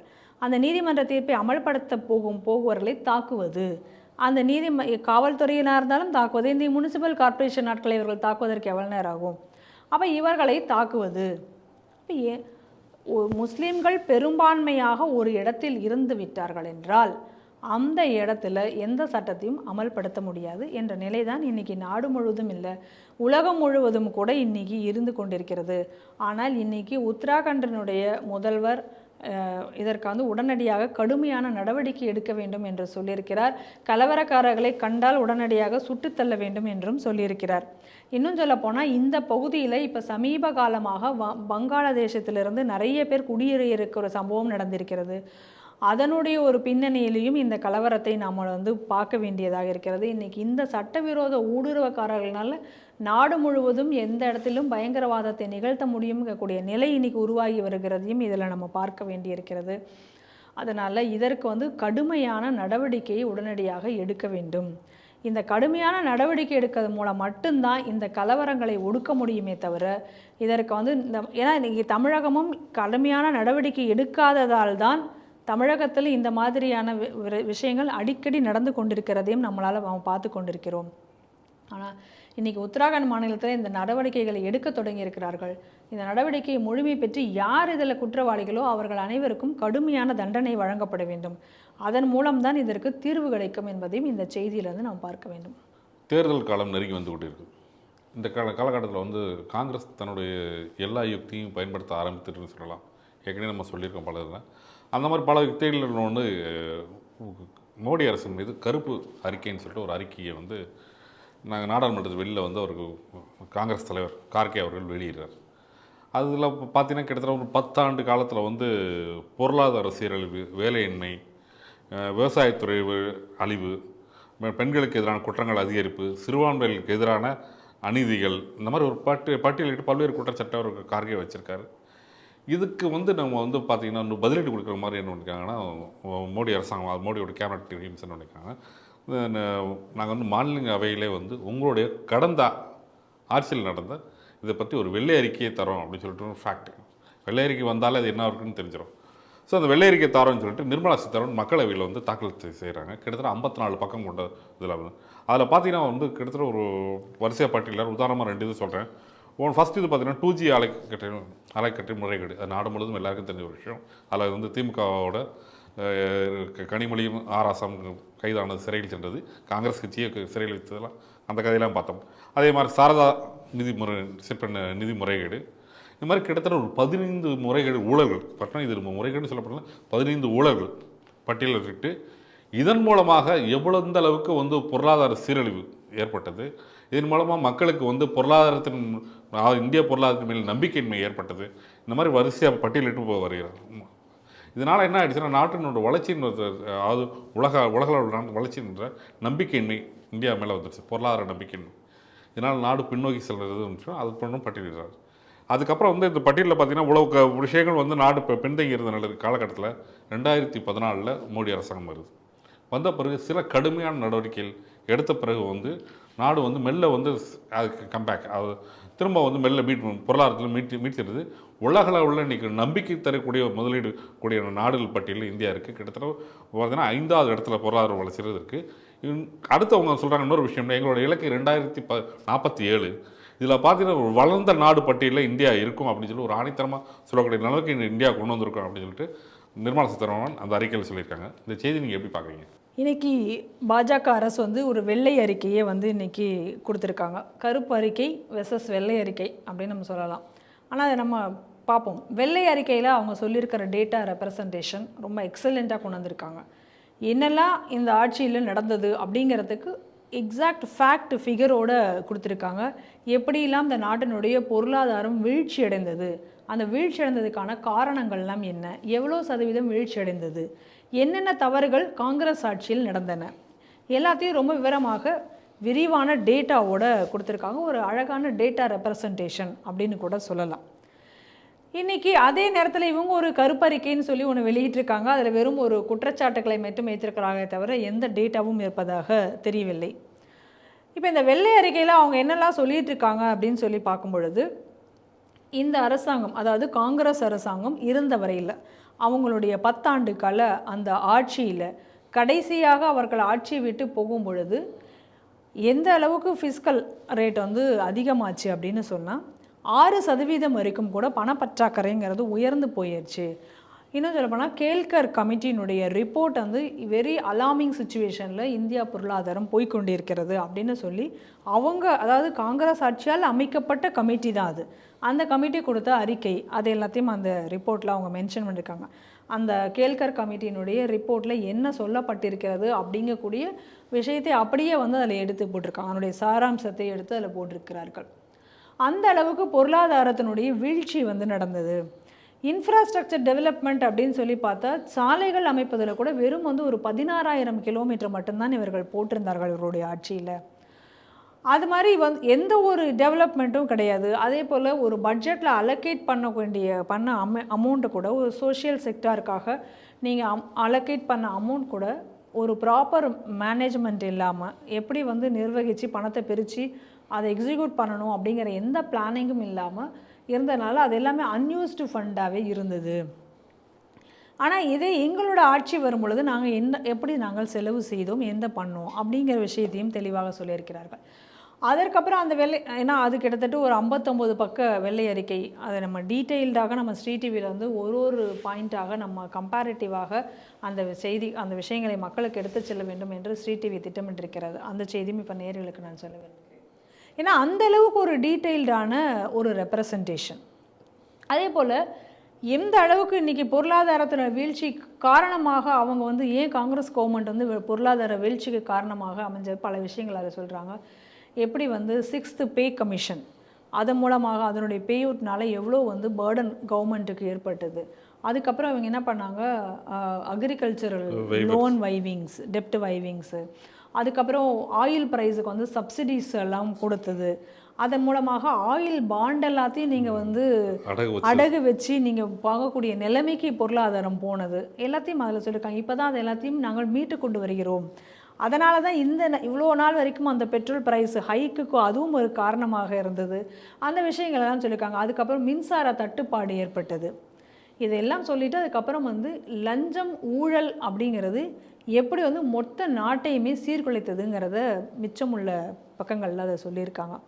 அதில் அவங்க சொல்லக்கூடியது வந்து நிலக்கரி ஊழல், இன்னும் சொல்லப்போனால் அந்த காங்கிரஸ் ஆட்சி காலத்தில் இருக்கும் பொழுதே பஞ்சபூத ஊழல் அப்படின்னு தான் சொல்லிட்டு இருந்தது ஞாபகம் இருக்குது எனக்கு இப்பயும். அப்போ கூட ஆட்சியில் வந்து இவர்களுக்கு துணையாக இருந்தது திமுக. அதில் முக்கியமான ஊழல் அப்போ பேசப்பட்டது வந்து 2G ஊழல் தான். அந்த 2G ஊழலுடைய நாயகர்கள் யாருன்னு நமக்கு நல்லாவே தெரியும். நாயகன் நாயகின்னு கூட சொல்லலாம். அவர்கள் யார் என்று நமக்கு நன்றாகவே தெரியும். அதே போல் நிலக்கரி ஊழல் எந்த அளவுக்கு வந்து இந்த மின்சார தட்டுப்பாடு ஏற்படுவதற்கு மிகப்பெரிய ஒரு காரணமாக இருந்தது. இதையெல்லாம் அவங்க வந்து அதில் ரொம்ப விரிவாக அதில் வந்து அவங்க சொல்லியிருக்காங்க. அப்போ இந்த ஊழலும் லஞ்சங்கள் லாவண்யங்களும் எப்படி வந்து நாட்டை சீர்குலைத்தன. அதாவது ஆதார் கார்டுன்னா அப்போ வந்து நேஷனல் ஐடென்டிட்டி கார்டு, அதாவது எல்லாத்துக்கும் காம்ப்ரமைஸ் பண்ணி ஒரே கார்டாக இருக்கணும் அப்படின்னு சொல்லி இருந்தது. அது இவர்கள் அந்த திட்டத்தை எப்படி செயல்படுத்த முடியாமல் விட்டு வைத்திருந்தார்கள். இந்த செய்திகள் எல்லாம் சொல்லியிருக்காங்க. அது இன்னும் சொல்லப்போனால் டிஃபென்ஸில் கூட ஒரு இராணுவத்திற்கு தேவையான விஷயங்கள், ஒரு புல்லட் ஜாக்கெட் ப்ரூஃப் அவங்களுக்கு கொடுக்க வேண்டிய அந்த ஃபெசிலிட்டி கூட இந்த அரசாங்கம், காங்கிரஸ் அரசாங்கம் செய்யாமல் இருந்தது. அதே நேரத்தில் இராணுவத்திற்குனுடைய டெவலப்மெண்ட்டுக்கு நம்ம தேவையான உபகரணங்கள், அதாவது தளவாடங்கள் வாங்குவதற்கு கூட இந்த அரசாங்கம் பணங்களை ஒதுக்காமல், நிதி ஒதுக்காமல் இருந்தனால நம்ம எவ்வளோ தூரம் பின்னாடி இருந்தோம். இந்த விஷயங்கள் எல்லாம், அதாவது ஒரு டிபார்ட்மெண்ட் வைஸாக டீட்டெயில்டான ரிப்போர்ட்டாக அது கொடுத்திருக்கிறார்கள். இதில் நம்ம முக்கியமாக பார்க்கணுன்னா பாருங்கள், 2004 அடல் பிகாரி வாஜ்பாய் அரசாங்கம். அப்போ பொருளாதாரத்தை கொஞ்சம் அவர் வந்து சீர்தூக்கி போனார். அடுத்து அவருடைய ஆட்சி போனதுக்கப்புறம் மீண்டும் வந்து யூபிஏனுடைய ஆட்சி வருகிறது. அப்போ அந்த 10 வருஷத்தில் எக்கனாமியை வந்து எந்த அளவுக்கு வந்து சீரழிக்க முடியுமோ அப்படியே ஸ்தம்பிக்க வைத்து விட்டார்கள்னு சொல்லலாம். அந்த லெவலில் அவங்க கொண்டு போய் வச்சுருந்தாங்க. அதற்கப்புறம் பிஜேபி அரசாங்கம் வருகிறது. மோடி ஆட்சி வந்ததுக்கப்புறம் இப்போ வந்து அதாவது இன்றைக்கி வந்து பொருளாதாரத்தில் ஒரு டாப் 5 அந்த ரேஞ்சுக்கு இன்றைக்கி வந்துடுவாங்க. 2047 நம்ம வல்லரசாகவே ஆக முடியும்னு ஒரு கான்ஃபிடென்ட்டோடு சொல்லக்கூடிய நிலைக்கு இன்றைக்கி இந்திய பொருளாதாரத்தை இந்த அரசாங்கம் உயர்த்தி இருக்கிறது. பார்க்கணும். இப்போ அப்போ என்ன சொல்கிறாங்க அப்படின்னா, மோடி ஆட்சிக்கு வந்த உடனே ஒரு டீ கடைக்காரர், அவங்க என்ன பெரிய, உங்களுக்கு என்ன எக்கானமி தெரியும், உங்களுக்கு என்ன பெரிய பொருளாதாரம் தெரியும், பொருளாதார மேதைகள் அப்படின்னு சொல்லக்கூடியது டாக்டர் மன்மோகன் சிங், பி சிதம்பரம், அவங்களாம் பெரிய பொருளாதார மேதைகள். ஏன்னா இன்னும் சொல்லப்போனால் மன்மோகன் சிங்லாம் வந்து அமெரிக்காவில் வந்து பெரிய பொருளாதார மேதை, அவர் அங்கேருந்து எல்லாம் படித்து வந்தவர் எல்லாம் சொன்னாங்க. இந்த இழப்பீடு எல்லாமே அவர் காலத்தில் நடந்தது தான். இன்னும் சொல்லப்போனால் இவர்கள் காலத்தில் தான் எக்கச்சக்கமாக கடன்களை கொடுத்து, இந்த கடன்லேருந்து எல்லாரும் ஓடி போனது இவங்க காலத்தில் தான். இவங்க காலத்தில் ஆட்சியில் கடன் கொடுத்தாங்க, ஓடி போனது அதுக்கப்புறமா இருக்கலாம். ஆனால் கடன் கொடுத்தது எல்லாமே இப்போ கடனை திரும்பி கேட்குற நேரத்தில் எல்லாரும் இங்கே ஓடி போனது எல்லாமே இவங்களுடைய ஆட்சி காலத்தில் நடந்தது. இன்னும் சொல்லப்போனால் ரகுராம் ராஜனே அப்போ சொன்ன ஸ்டேட்மெண்ட்டு, ஃபோன் மூலமாகவே நாங்கள் கடன் எல்லாம் ஓகே பண்ண சொன்னாங்க அப்படின்னு சொல்லிட்டு, அந்த அளவுக்கு அப்போ இருந்த ஒரு ஆட்சி நடந்து கொண்டிருந்தது. ஆனால் இவங்க தான் என்ன சொன்னாங்க, இவர் டீ கடைக்காரர், இவர் என்ன பெரிய பொருளாதாரத்தை சாதிக்க போகிறார் அப்படின்னு சொல்லிட்டு. ஆனால் இன்றைக்கி பொருளாதாரத்தை இந்த அளவுக்கு இன்றைக்கி மற்ற உலக நாடுகள் இன்றைக்கி பாராட்டக்கூடிய அளவுக்கு இன்றைக்கி இந்திய பொருளாதாரத்தை உயர்த்தி இருக்கிறது யார் அப்படின்னு சொன்னால் பிரதமர் மோடி அவர்கள் இந்த ஆட்சிக்கு வந்ததுக்கப்புறம் தான். காரணம் என்ன அப்படின்னு சொன்னால் நேஷன் ஃபர்ஸ்ட் அப்படிங்கக்கூடிய அந்த பாலிசி. ஏன்னா இவங்க வந்து குடும்ப ஆட்சிக்கு இவர்கள் வந்து ஒரு முக்கியத்துவம் கொடுத்ததுனால, இவர்களை வந்து அந்த குடும்ப ஆட்சியினுடைய மையப்படுத்தி போனதுனால இன்றைக்கி எவ்வளோ தூரம் ஃபெயிலியர் ஆச்சு அப்படிங்கிறத நம்ம பார்க்குறோம். எல்லா விஷயங்களிலையுமே இன்றைக்கி நம்ம நாடு, இந்திய நாடு இன்றைக்கி வல்லரசாக இன்றைக்கி மாறிக்கொண்டிருப்பதற்கு இந்த பொருளாதார வளர்ச்சி என்பதும் ஒரு முக்கிய காரணமாக இருக்கிறது. ஒன்று, தேர்தலில் என்னெல்லாம் அவங்களை வந்து இதுதான் பிஜேபி, இதுதான் நாங்கள் வந்து தேர்தல் அறிக்கையில் நாங்கள் தேர்தலாக வைக்கப் போகிறோம், இதை மையப்படுத்தித்தான் நாங்கள் தேர்தலை எதிர்கொள்ளப் போகிறோம் அப்படின்னு சொல்லி தான் அவர்கள் தேர்தலை கொண்டு வந்தார்கள். அதில் ராமர் கோவில், சிஏஏ அமல்படுத்துவது, இது எல்லாமே எல்லாமே அதுக்கப்புறம் ஆர்டிகல் 370 நீக்கம், இது எல்லாமே அவர்களுடைய அஜெண்டாவில் இருந்தக்கூடிய விஷயங்கள். தேர்தல் அறிக்கையில் என்ன சொல்லப்படுது அதை செய்தார்கள். அதை தவிர இந்த நாட்டிற்கு என்ன தேவை, சாதாரண மக்களுக்கும் ஒரு பொருளாதார ரீதியாக அவர்களுக்கு என்ன சென்று அடைய வேண்டும், அதையும் அவர்கள் இன்றைக்கி செஞ்சாங்க. இன்றைக்கி இந்த ஜன்தன் அக்கௌண்ட்டை ஏற்படுத்தினதுனால இன்றைக்கி சாமானிய மக்களுக்கும் கூட சரியான என்ன அமௌண்ட் இன்றைக்கி நலத்திட்டம் வருகிறதோ அந்த அமௌண்ட் அப்படியே போய் சேர்கிறது. இதே ராஜீவ்காந்தியே சொல்லியிருக்கிறார், அவங்க ஆட்சியில் இருக்கும் பொழுது இங்கே கொடுக்கக்கூடியது ₹1 நம்ம கொடுத்தோம்னா அவங்களுக்கு போய் சேர்கிற காசு 25 பைசா தான் கடைசி ஆட்களுக்கு போய் சேர்கிறது அப்படின்னு. இதெல்லாம் நம்ம பார்த்தோம் இந்த நாட்டில் எப்படி இந்த ஊழல்கள் இருந்ததுன்னு.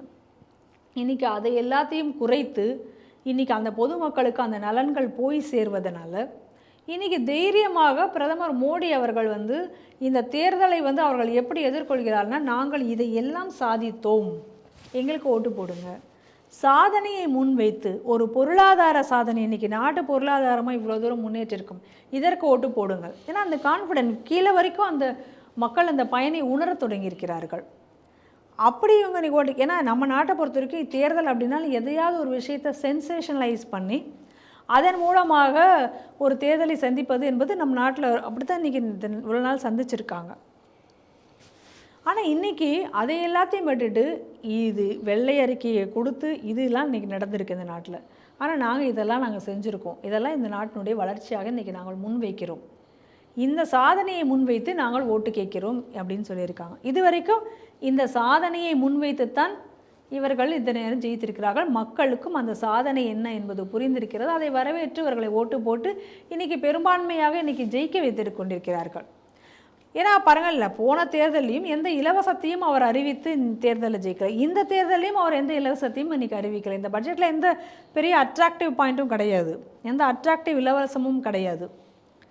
அதனால் சாதனையை மையப்படுத்தி இன்றைக்கி ஒரு பெர்ஃபார்மன்ஸை மையப்படுத்தி இன்றைக்கி மோடி அரசாங்கம் இன்றைக்கி ஓட்டு கேட்டு தேர்தலை ஜெயிக்க நினைக்கிறது. ஆனால் அதே நேரத்தில் கருப்பு அறிக்கை ஒன்று தரோன்னு சொல்லிட்டு எந்த டேட்டாவும் இல்லாமல் வெறும் ஒரு குற்றச்சாட்டுக்களை மட்டும் வைத்து ஒரு பெர்செப்ஷனை மட்டும் மையமாக வைத்து கொண்டு இன்றைக்கி காங்கிரஸ் அரசு ஒரு அறிக்கையை வெளியிட்டிருக்கிறது.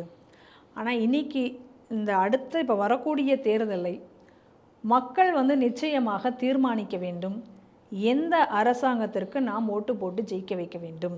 இந்த நாட்டினுடைய பொருளாதாரத்தை வீழ்ச்சியடைய செய்தது மட்டுமல்லாமல் இந்த நாட்டையே வறுமைக்கு கீழே கொண்டு போகக்கூடிய நிலைக்கு கொண்டு சென்ற காங்கிரஸ் அரசா, இல்லை இந்த நாடு இருந்த நிலையிலிருந்து மீட்டு இன்றைக்கி இந்த நாட்டை ஒரு வல்லரசு நாடுகளுக்கு கூட இன்றைக்கி வியந்து பார்க்கக்கூடிய அளவிற்கு, இன்னும் சொல்லப்போனால் அடுத்த 2047 வளர்ந்த நாடுகளினுடைய பட்டியலில் இந்தியாவை கொண்டு சேர்க்கக்கூடிய திட்டங்களை வைத்து அதற்காக உழைத்து கொண்டிருக்கக்கூடிய இன்றைக்கி இருக்கக்கூடிய மோடி தலைமையிலான அரசுக்கா என்பதை மக்கள் முடிவு செய்ய வேண்டும். காங்கிரஸ் கட்சியின் எம்பி ராகுல் காந்தி அவர் இப்போ முன்னாடி ஜோடோ யாத்திரா வெர்ஷன் 2 வடக்கே இருந்து ஆரம்பித்து வடகிழக்கு மாநிலத்தை ஆரம்பித்து வந்துருக்கார், ஒரு மாநிலமாக வந்துட்டுருக்கார். அப்படி வரும்போது ஒரிசாவோட பார்டருக்குள்ளே உள்ள வரும்போது என்ன சொல்லியிருக்காருன்னா, அங்கே இருக்க மீட்டிங்கில் ஜாதி வாரி கணக்கெடுப்பு இல்லாமல் சமூக நீதியை நிலைநாட்ட முடியாதுன்னு சொல்லிட்டு பேசிட்டு பிரதமர் மோடி இது காலம் தாழ்த்தி வருகிறார், இதை பற்றி எந்த ஒரு முடிவும் எடுக்கலன்னு குற்றம் சாட்டுறார் மோடியை. ஜாதி ரீதியாக கணக்கெடுப்புக்கு மோடி எந்த நடவடிக்கை எடுக்கலன்னு குற்றம் சாட்டிட்டு அடுத்து ஒரு குற்றம் சொல்கிறார் என்னென்னா, பிரதமர் மோடியோட ஜாதி கட்சி இந்த ஜாதியை மோடி வந்த பிறகு என்ன பண்ணுறாருன்னா, அவர் பொதுப்பட்டியலிருந்து ஓபிசி பட்டியலில் சேர்க்குறாரு. அதனால் மோடி பிறப்பால் ஒரு ஓபிசி கிடையாது, பின்னாடி அவர் தனக்கு வசதிக்காக ஓபிசி பட்டியலில் சேர்த்துக்கிட்டாரு அப்படின்னு சொல்லிட்டார். ஒரு உளறிருக்காரு. என்ன சொன்னால், முதல்ல அவரோட ஜாதி டெலின்னு சொல்லியிருக்காரு, அப்புறம் கரெக்ட் பண்ணிட்டு கஞ்சின்னு சொல்லியிருக்காரு. இது தொடர்பாக எக்ஸ் வலைதளத்தில் பிஜேபியோட தொழில்நுட்ப பிரிவு, அது social media incharge Amit Malviya தன்னோட பதிவில் போட்டிருக்காரு. ஆக்சுவலாக மோடி சிஎம்மாக இருக்கும்போது இந்த இது பண்ணலை. கிட்டத்தட்ட 1999 அக்டோபர் 27 கஞ்சி என்ற இது ஓபிசி பட்டியலில் கொண்டு வரப்படுது. அது கொண்டு வரப்பட்ட 2 ஆண்டுகளுக்கு பிறகுதான் மோடி குஜராத்தோட முதல்வர் ஆகிறார் அப்படின்னு சொல்லி தகவல் தவறு அப்படின்னு சொல்லிட்டு அடிக்கொட்டிருக்கார். இந்த செய்தி நீங்கள் எப்படி பார்க்குறீங்க? அதாவது இது ஜாதி அரசியலினுடைய உச்சமாக தான் பார்க்க வேண்டும். இன்னொன்று ராகுல் வந்து இந்த மாதிரி பொய் சொல்கிறது அப்படிங்கிறது அவருக்கு ஒன்றும் இது புதுசு கிடையாது. தொடர்ந்து ஒரு பொய் சொல்லுபவர் ராகுல் அப்படிங்கிறது இப்போ திரும்பவும் ஒரு முறை நிரூபணமாயிருக்கு. ஏன்னா இது பாருங்கள், இப்போ இது வந்து இப்போ இவர் எதுக்காக வந்து இப்போ இந்த அரசியலில் இவர் செய்யணும் நல்லா யோசிச்சு பாருங்கள். ஏற்கனவே இப்படி ஒரு ஜாதி அரசியல் செஞ்சதுக்கு தான் மோடி அப்படிங்கக்கூடிய அவர் ஜாதியை வந்து நீ ஏற்கனவே இழிவாக பேசுனதுக்கு தான் நீங்கள் கோர்ட்லேயே வந்து உங்கள் மேலே வந்து இது வந்து நீங்களே இப்போ அதில் ஸ்டே வாங்கி இப்போ இருந்துட்டுருக்கீங்க. தகுதி இழப்பு கூட அதனால தான் ஏற்பட்டது. அப்போ திரும்பவும் நீ வந்து தேவையே இல்லாமல் ஜாதி விஷயம் நீங்கள் பேசுகிறது அப்படின்னு சொன்னால் இது ஜாதி அரசியலுடைய உச்சம் இல்லாமல் வேறு என்ன? அப்போ ஜாதி அரசியல் செய்வது யார்? இப்போ காங்கிரஸ். அதே போல் தமிழ்நாட்டில் பார்த்திங்கன்னா திமுக. அப்போ இந்த ஜாதி அரசியலில் கை தேர்ந்தவர்கள் இவர்கள். இப்போ சம்மந்தமே இல்லை. இப்போ பாருங்கள், இந்த மாதிரி இவர் இப்போ என்ன சொல்கிறாரு அப்படின்னா, கஞ்சி முதல்ல வந்து அவரை வந்து தெளி மோத் அப்படிங்கக்கூடிய ஜாதி, அப்புறம் அவர் வந்து கஞ்சி அப்படின்னு அவர் சொல்கிறார். முதல்ல அதுலேயே ஒரு குழப்பம் இருக்குது, அதுலேயே ஒரு தெளிவானது இல்லை. இப்போ கஞ்சி அப்படிங்கக்கூடிய இந்த 2 ஜாதிகளுமே ஓபிசி பட்டியலில் சேர்க்கப்பட்டது அப்படிங்கிறது வந்து எப்போ அப்படின்னு பார்த்தா காங்கிரஸ் கவர்மெண்ட், குஜராத் காங்கிரஸ் கவர்மெண்ட் இருக்கும் பொழுதே கூட இதற்கான ரெசல்யூஷன் பாஸ் பண்ணப்பட்டது. அதாவது 1990கள் வாக்குலேயே இது வந்து 94 அந்த டயத்துலேயே இதை வந்து கொண்டு வரப்பட்டுருச்சு. அதுக்கப்புறம் வந்து பிஜேபி கவர்மெண்ட் வரும்போது அதை வந்து அந்த பட்டியலில் சேர்த்துருக்காங்க அப்படின்னு அவங்க சொல்கிறாங்க. அப்போ இந்த டயத்தில் எப்பொழுதுமே வந்து மோடி வந்து குஜராத் சிஎம் ஆகவும் இல்லை, அவர் பிஎம் ஆகவும் இல்லை.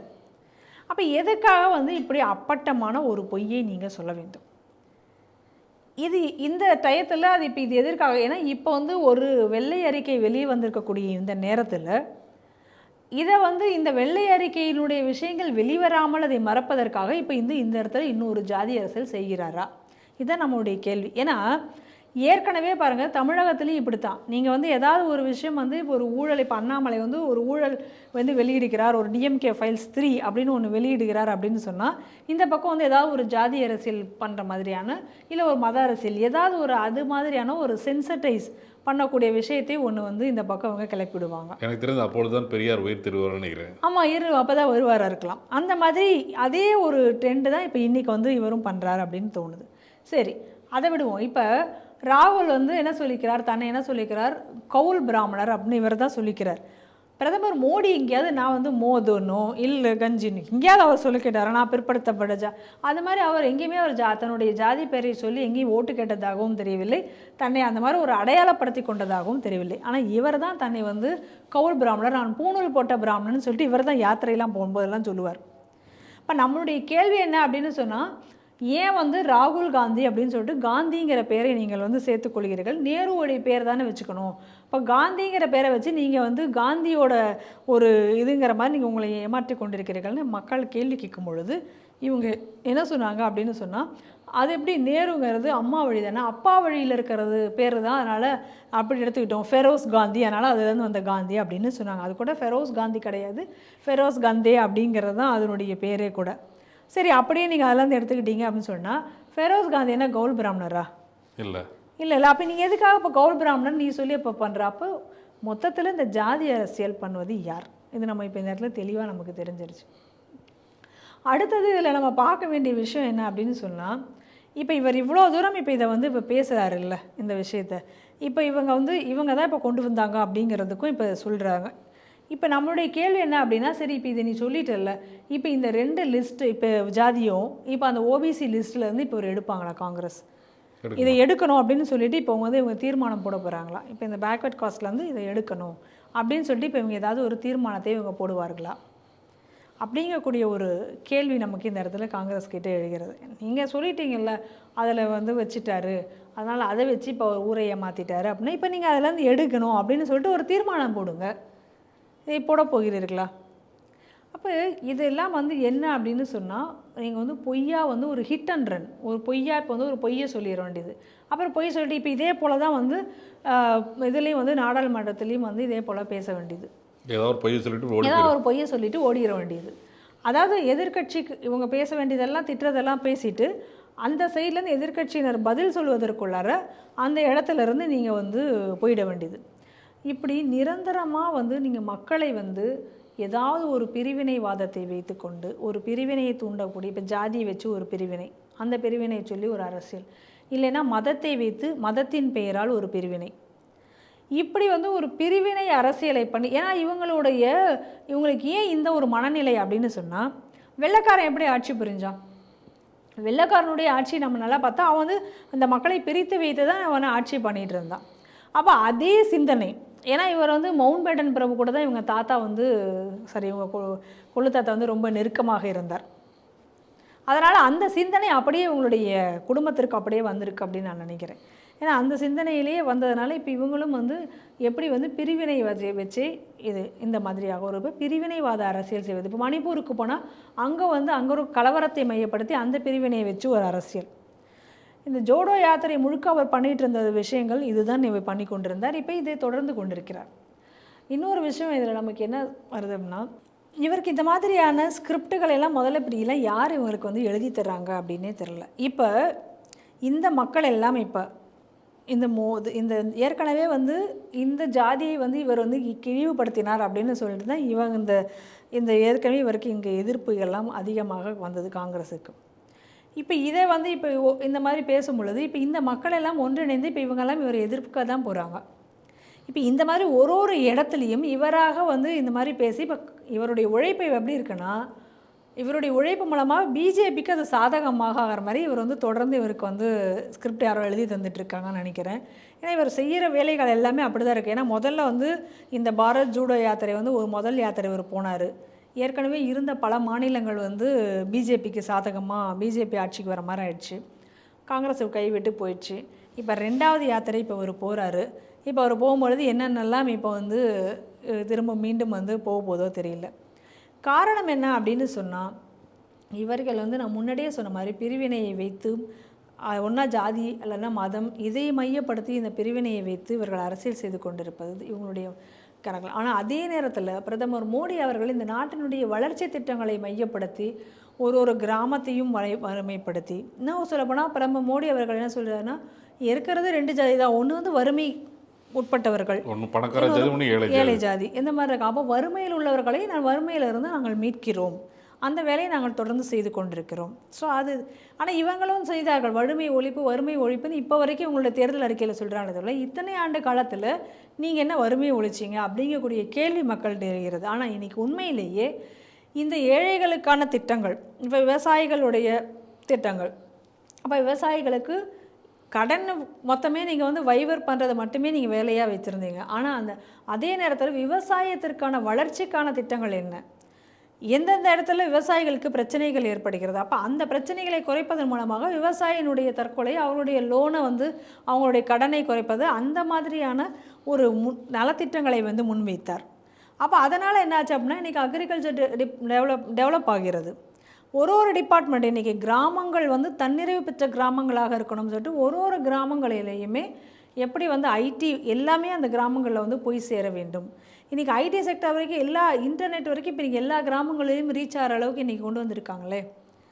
இன்றைக்கி எல்லா இடத்துலையுமே எல்லாமே டிஜிட்டலைசேஷன். எங்கே போனாலும் நீங்கள் வந்து உங்களுக்கு ஜிபே பண்ணி நீங்கள் வந்து ஒரு பண பரிவர்த்தனை பண்ண முடியுமே. ஒரு சாதாரண ஒரு பெட்டி கடையில் கூட நீங்கள் 10 ரூபா கூட நீங்கள் வந்து பணத்தை அனுப்பக்கூடிய அளவுக்கு, அந்த அளவுக்கு இன்றைக்கி அனைவருக்கும் நீங்கள் வந்து பேங்க் அக்கௌண்ட்டை கொடுத்து அவ்வளோ தூரம் ரீச் ஆனதுனால இன்றைக்கி அவர்கள் வந்து வளர்ச்சி திட்டங்களை மையப்படுத்தி இன்றைக்கி தேர்தலை சந்திக்கிறார்கள். முன்னாடி செய்தியில் நான் சொன்ன மாதிரி.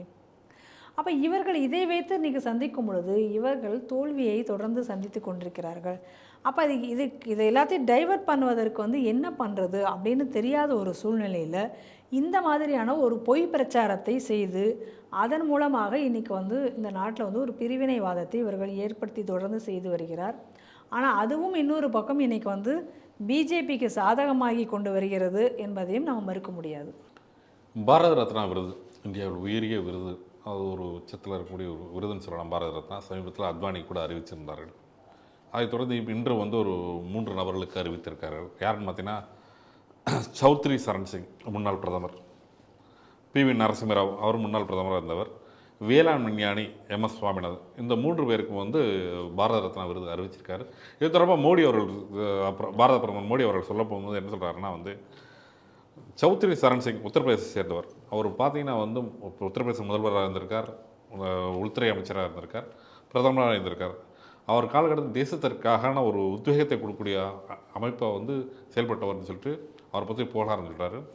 அதுக்கடுத்து வந்து பிவி நரசிம்மராவை பற்றி சொல்கிறார். பிவி நரசிம்மராவை பற்றி சொல்லப்படும் போது என்ன சொல்கிறாருன்னா, ஒரு ஆந்திராவோட முதல்வராக இருந்திருக்கார்,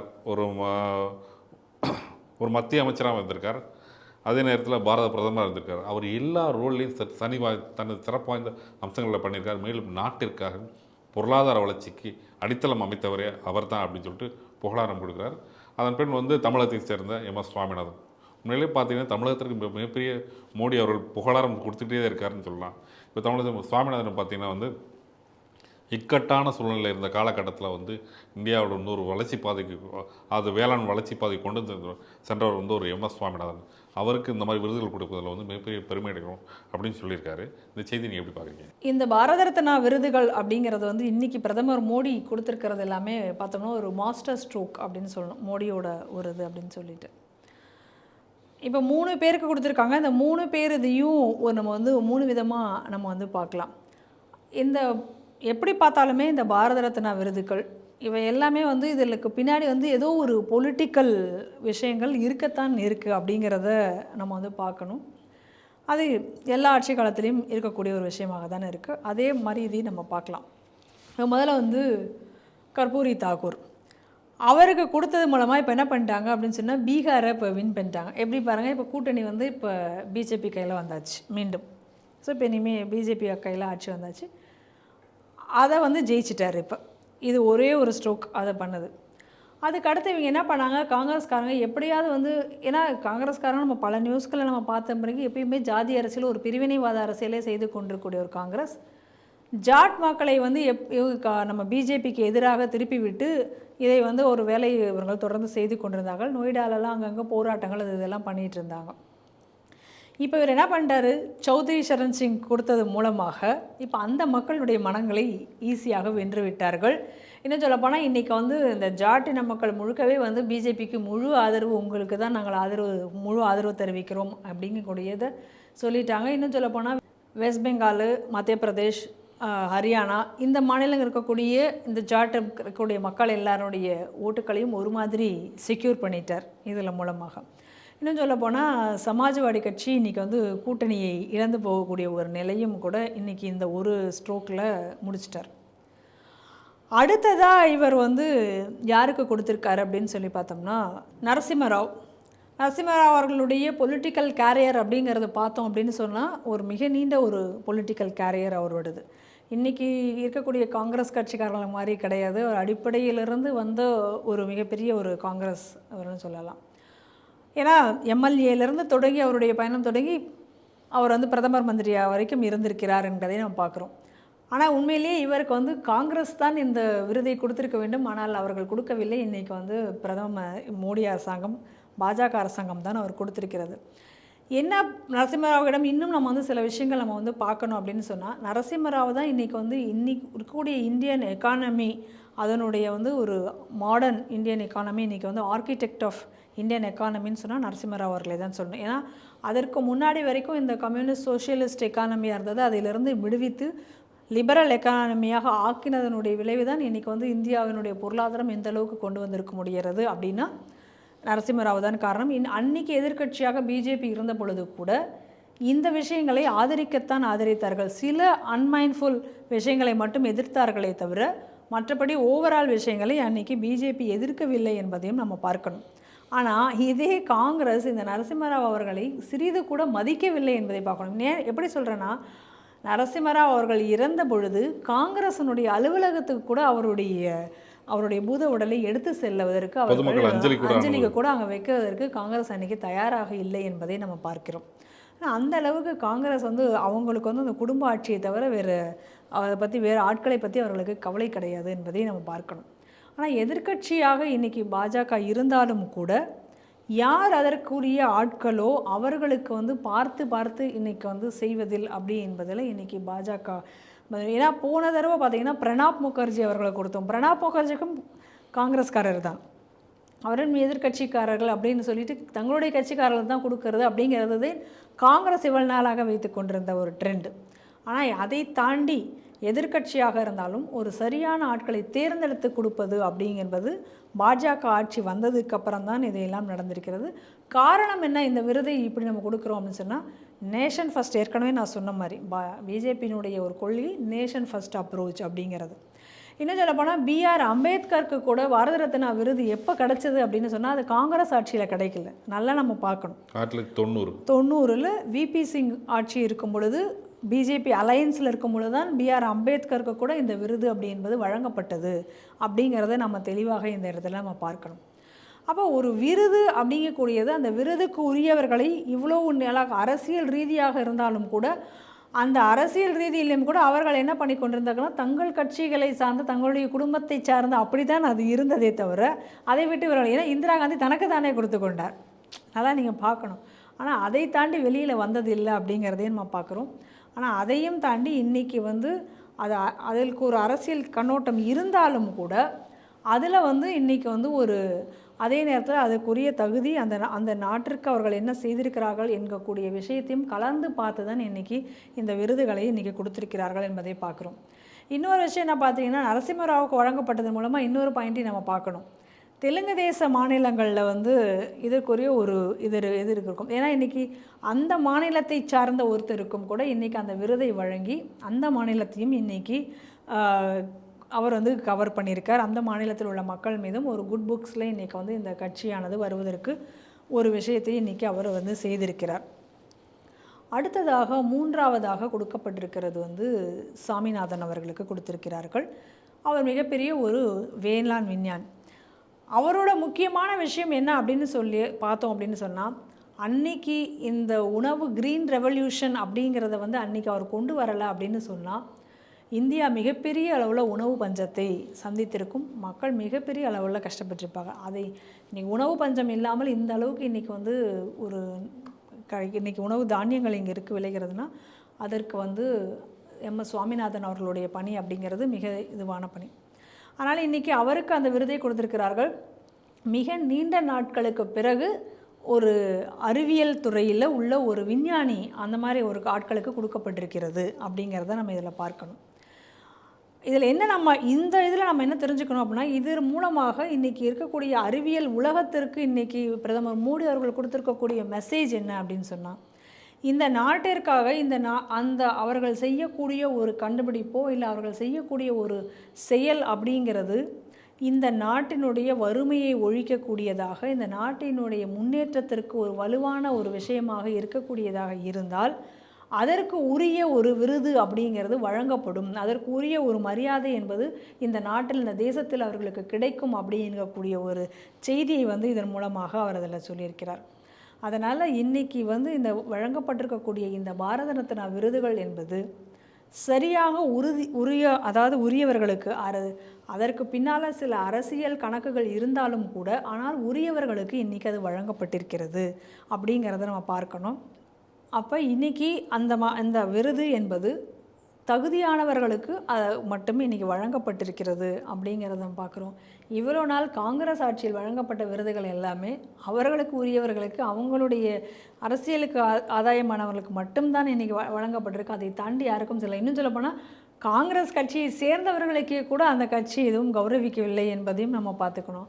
அந்த கட்சி எதிர்கட்சி தான் இருந்தாலும் கூட அவர்கள் இந்த நாட்டிற்காக செய்தக்கூடிய அந்த தியாகத்தையும் அவர்கள் அதற்காக செய்ததையும் உரிய மரியாதையோடு அவர்களுக்கும் இன்றைக்கி கௌரவித்திருக்கிறது இந்த பாஜக அரசு என்பதையும் இந்த செய்தியில் நம்ம பார்த்து தெரிந்து கொள்ள வேண்டிய விஷயம்.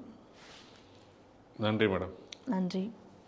இன்று இடம்பெற்ற 5 செய்திகளும் நீங்கள் ஸ்பாட்டிஃபைல ஆடியோ வடிவத்தில் கேட்கலாம். அதுக்குள்ள லிங்க் யூடியூப் டிஸ்கிரிப்ஷனில் இருக்கும்.